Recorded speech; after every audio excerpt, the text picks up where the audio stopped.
Ouais.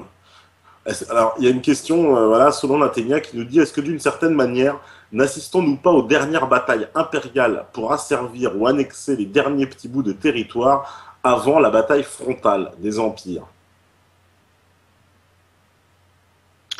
Ben, moi, j'ai pas l'impression parce que je ne vois pas la Russie agir comme un empire actuellement. Je sais bien que sur les télévisions occidentales, on nous raconte que la Russie a violé le droit international puisqu'elle ne reconnaît pas un gouvernement issu d'un coup d'État et qu'elle obéit à l'ancien gouvernement. Bon. Mais cette manière de faire n'est pas très sérieuse. Les États-Unis ont une attitude impériale à renverser des gouvernements et particulièrement, on peut dire, l'administration Obama a un beau palmarès en la matière. Mais la Russie, elle, a une gestion de sa puissance, je dirais, en bon père de famille. Ils se contentent de défendre leur territoire, leur population quand on les appelle. La Russie n'est pas allée, au cours des dernières années, renverser des gouvernements, organiser des coups d'État. La Russie n'est pas allée bombarder l'Afghanistan ou l'Irak, n'a pas été assassiné Muammar el-Kadhafi, etc., etc. Donc non, je ne vois pas qu'il y ait un conflit entre deux empires actuellement. C'est plutôt donc un empire, l'OTAN, et un pays, voilà, la Russie, un grand pays puissant qui veut faire respecter le droit international, parce que la Russie, c'est un peu ce qu'elle invoque à chaque fois, c'est la souveraineté, le droit international, le respect des frontières des nations, Alors, quoi. le droit international est une création conjointe de de la Russie en tant qu'État, et de la France, mais pas de toute la France. En fait, c'était le parti radical français qui, à la fin du 19e siècle, avec le tsar de Russie, a organisé une grande conférence à La Haye, et ça a été le début du droit international que nous connaissons aujourd'hui. Euh, donc, pour la Russie, c'est une affaire de très longue haleine, cette conception du droit, cette manière de régler les différends entre les États. Et la Russie, évidemment, défend le droit d'abord pour se défendre elle-même, c'est tout à fait logique, mais aussi parce que elle pense que c'est un moyen d'éviter des guerres à l'échelle internationale, pas simplement pour elle, mais d'assurer la paix générale et de pouvoir avoir des relations amicales avec tout le monde. Jadis, la Ouais. France avait la même, jadis, la France avait la même attitude, mais maintenant, ça n'est plus le cas. Et est-ce que, par exemple, déjà, bon, il exclut pour les États-Unis maintenant d'utiliser leur droit de veto au Conseil de sécurité. Ils pourront plus invoquer, en tout cas, pour cette affaire d'Ukraine, en tout cas, et puis là, on l'avait déjà compris depuis la Syrie, où même la Chine était contre toute forme de condamnation. Donc ça veut dire qu'il leur reste plus que finalement à chaque fois maintenant c'est l'option militaire ou alors en sous-main quoi. Il y aura plus de même de débat diplomatique international, c'est terminé. On va arriver au Alors, conflit je à ne chaque crois fois en pas. fait. Je ne crois pas. Même dans le cas où les, les sept grandes puissances occidentales euh, rompent avec la Russie, je pense qu'en fait, il y aura toujours des discussions. Parce que aujourd'hui, le commerce international est tel que on ne peut pas couper le monde en deux comme ça. Euh, ensuite, je pense que la Russie n'est pas seule dans cette affaire. Bien sûr, c'est elle que l'on voit sur le devant de la scène, c'est elle qui prend l'initiative actuellement en Ukraine, et les puissances occidentales sont à la traîne.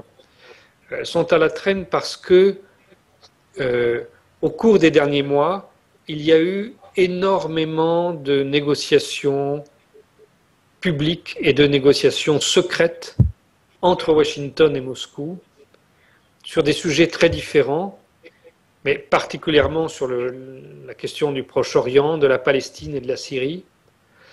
Et les États-Unis étaient convaincus qu'ils avaient réussi à faire gober n'importe quoi aux Russes, que voilà un petit peu plus et ça passerait. Et d'ailleurs, les Russes ont tout fait pour endormir leur méfiance jusqu'à voter cette résolution bizarroïde sur l'aide humanitaire en Syrie qu'ils ont adoptée là, il y a moins de 2 semaines. Mhm. Voilà, donc les États-Unis étaient sûrs de leur coup. Il n'y aurait pas de réaction de la Russie. Ben, si, il y en avait une qui était en préparation et elle s'est déployée immédiatement quand ça a été nécessaire. Et la Russie l'a fait en, en surprenant les États-Unis, mais sans surprendre ses grands alliés, qui eux étaient tout court. D'accord. Alors, on nous demande, est-ce que la chaîne d'information Russia Today, selon toi, est fiable? C'est une chaîne d'information suffisamment fiable?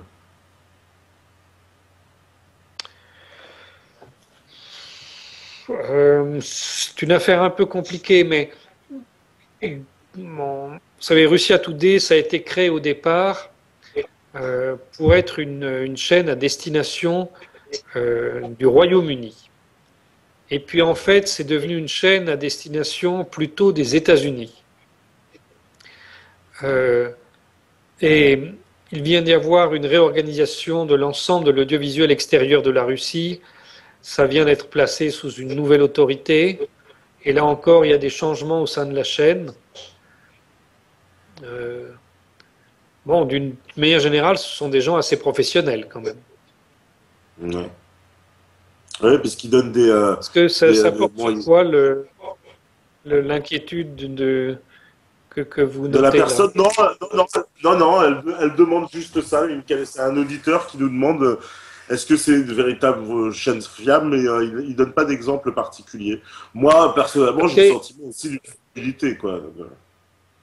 c'est beaucoup plus fiable que de regarder France Télévisions.